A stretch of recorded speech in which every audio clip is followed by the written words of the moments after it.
Just watching the West Indies versus England decider in the ODI series being played at the iconic Kensington Oval in Barbados. Not only is this the mecca of cricket in the Caribbean, it's also England's home away from home.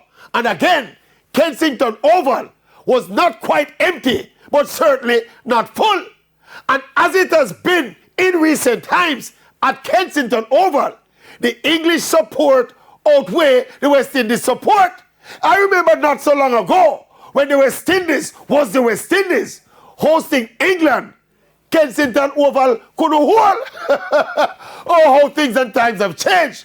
And speaking of which, how the game a go? How the run chase a go? How much wicket West Indies lose? Them lick out the runs? The master done. The master done already. Who win or we lose? Who make runs? Hold on. Don't move. Now go check for the score and power. Don't move.